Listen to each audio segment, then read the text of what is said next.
कल रात pre book के कॉलर आई, I think it was a third या second pre book. She was from Pakistan, Dastagir number 9, Karachi Dastagir number 9 student है, and she is studying psychology as well.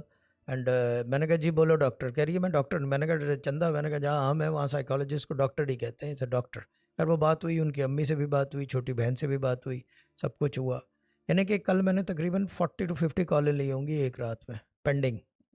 And उसमें से वो एक कॉलर थी जिसका मैंने कहा कि ठीक है, मैंने कहा कि चीज़ ये है कि फॉरगेट अबाउट होना ना होना वो तो मैं कर ही दूंगा. मैंने उसको डायरेक्ट बसरी वजीफ़ा दिया बाहर जाने के लिए. मैंने कहा कि ये जो है यहाँ ख़त्म नहीं हो रहा. मैंने कहा आप जो चाह रहे हो वो बात की बात है. बाहर जाने का बसरी वजीफ़ा दिया और फिर उसके बाद मैंने कहा इनको सब्सक्रिप्शन में डाल दो ग्रुप में. That's it. This is how I operate. क्योंकि वो चीज़ ये नहीं कि वो सुन रही थी या समझ रही थी या जान रही थी. No, she wasn't doing anything like that. She was talking non stop, क्योंकि कराची की थी तो बोलेगी.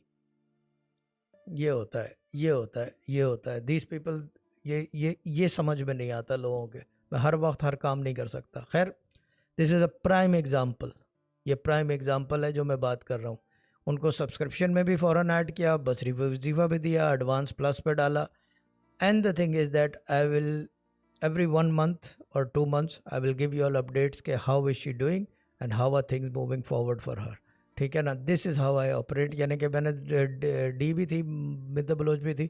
मैंने कहा इस कॉलर ने दिल खुश कर दिया है मेरा, और मेरा दिल खुश हो गया तो I will do something for her. और मैं ये तो नहीं कि मैं लाइव बना दूंगा. अल्लाह ताला मदद करेगा, कोशिश हम करेंगे और लाइव बन जाएगी.